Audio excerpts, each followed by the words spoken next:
और अब खबरें जानेंगे सुपरफास्ट अंदाज में। हरियाणा के सूरजकुंड में चल रहे गृह मंत्रियों के चिंतन शिविर में आज पीएम मोदी का संबोधन। पीएम मोदी वीडियो कॉन्फ्रेंसिंग के जरिए आज सुबह 10:30 बजे चिंतन शिविर को संबोधित करेंगे। देश के राज्यों के गृह मंत्रियों का सम्मेलन हो रहा है। केंद्रीय गृह मंत्री अमित शाह की अध्यक्षता में चल रहा सम्मेलन 2 दिवसीय सम्मेलन का आज दूसरा और आखिरी दिन। आज सबसे पहले योग शिविर का आयोजन होगा। इसके बाद बॉर्डर मैनेजमेंट के मुद्दे पर बातचीत की जाएगी। चिंतन शिविर में अमित शाह का बड़ा ऐलान, कहा हर राज्य में खुलेगा एनआईए की ब्रांच। अमित शाह का बड़ा बयान, 2014 के बाद उग्रवाद की घटनाओं में कमी आई। रूसी राष्ट्रपति पुतिन ने भारत के पीएम मोदी की एक बार फिर से जमकर तारीफ की। पुतिन ने चर्चा के बीच कहा कि पीएम मोदी एक बहुत बड़े देशभक्त। पुतिन ने कहा कि मोदी मुश्किलों से निपटने में सक्षम है। भारत की आर्थिक विकास की तारीफ करते हुए कहा कि पीएम मोदी की विदेश नीति स्वतंत्र है। पुतिन ने कहा, मुझे यकीन है कि भारत का भविष्य उज्जवल है। भारत की भूमिका वैश्विक मामलों में बढ़ रही है। पुतिन ने कहा कि भारत रूस के बीच विशेष संबंध हमारे बीच कभी कोई मुश्किल मुद्दा नहीं रहा। हमने हमेशा एक दूसरे का समर्थन किया और आगे भी करेंगे। पीएम मोदी ने ऋषि सुनक से फोन पर बातचीत की। ब्रिटेन का पीएम बनने पर बधाई दी। कहा, दोनों मिलकर रणनीतिक साझेदारी को और मजबूत बनाएंगे। ब्रिटेन के प्रधानमंत्री ऋषि सुनक ने ट्वीट कर पीएम मोदी का आभार जताया। लिखा, मेरे कार्यभार संभालने पर आपकी बधाई के लिए बहुत शुक्रिया। रक्षा मंत्री राजनाथ सिंह जम्मू कश्मीर लद्दाख के दौरे पर। रक्षा मंत्री आज एलएसी पर सुरक्षा व्यवस्था की समीक्षा करेंगे। राजनाथ सिंह गलवान घाटी पहुंचेंगे। 75 परियोजनाओं का लोकार्पण करेंगे। इन्हें बीआरओ तैयार किया है। जम्मू संभाग की 17 परियोजनाएं और कठुआ की 7 परियोजनाएं शामिल। रक्षा मंत्री कठुआ में 121 मीटर लंबे पुल का लोकार्पण करेंगे। भारत चीन बॉर्डर पर लड़ाकू विमानों के संचालन के लिए बनेगी लैंडिंग ग्राउंड। पूर्वी लद्दाख में बनेगा ग्राउंड। 8 नवंबर को रूस जाएंगे विदेश मंत्री एस जयशंकर। रूसी विदेश मंत्री से मुलाकात करेंगे। द्विपक्षीय वार्ता और अंतर्राष्ट्रीय एजेंडे पर होगी बातचीत। यूएन में हिंदी को आधिकारिक भाषा के रूप में मान्यता दिलाने पर बोले विदेश मंत्री जयशंकर। कहा, कोशिश जारी, अभी लगेगा थोड़ा वक्त।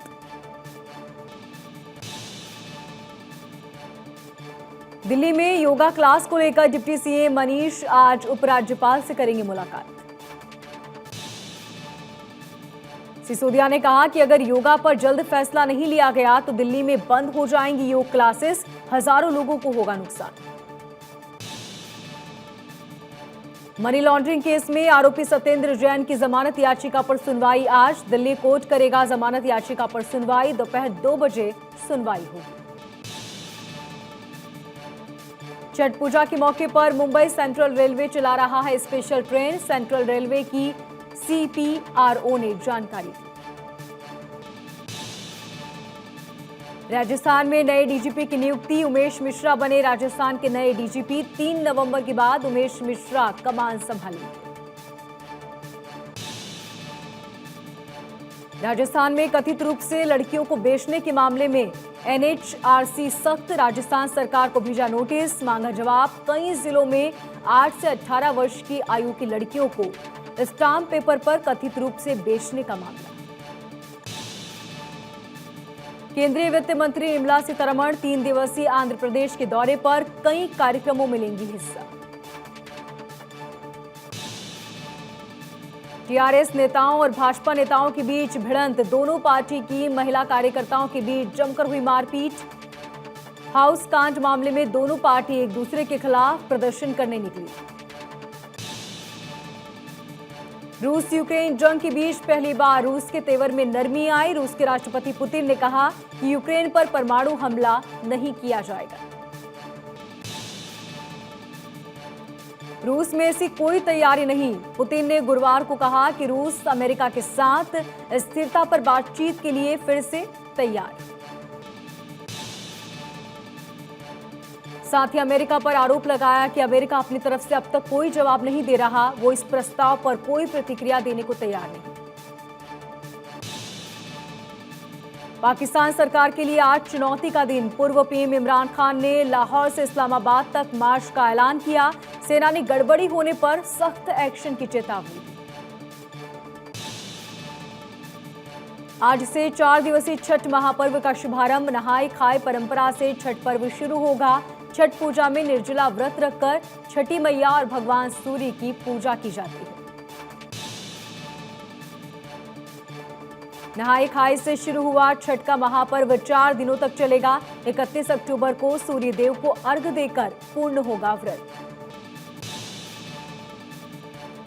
छठ पूजा का पहला दिन नहाय खाए, दूसरे दिन खरना और तीसरे दिन संध्या अर्घ्य और चौथे दिन प्रातः अर्घ्य देकर व्रत पूर्ण होगा।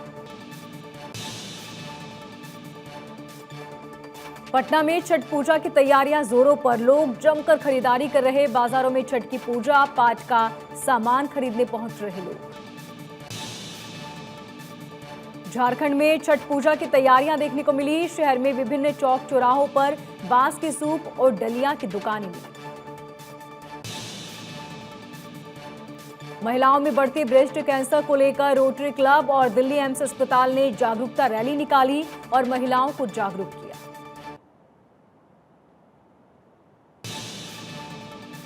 ओडिशा के भुवनेश्वर में कई देशों का शांति मार्च। शांति स्तूप की 50वीं सालगिरह के मौके पर मार्च निकाला गया।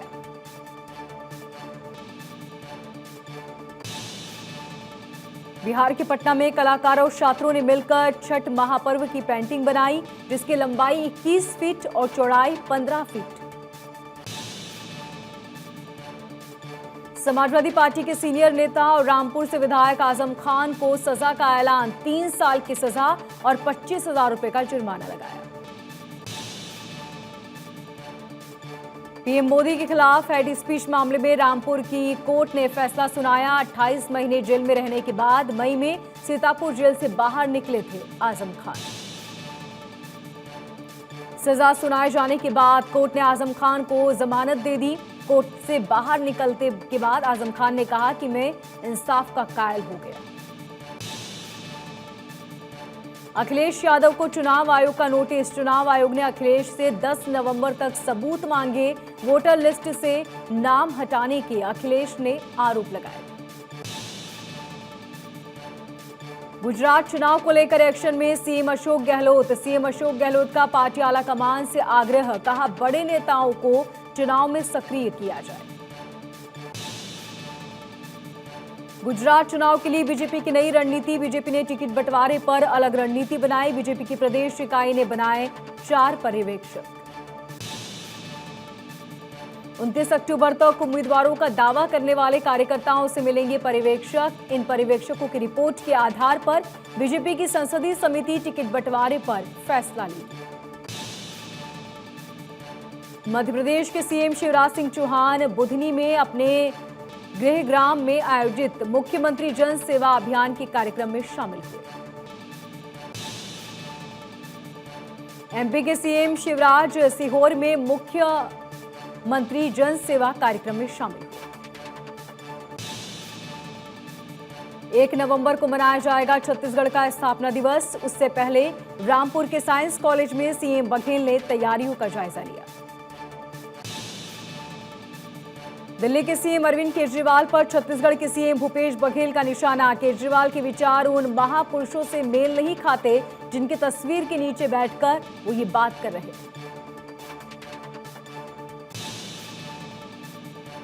कर्नाटक के मुख्यमंत्री अपने आवास पर आम जनता से मिले और उनकी समस्याओं को सुना। अधिकारियों को उनके समाधान के आदेश भी दिए।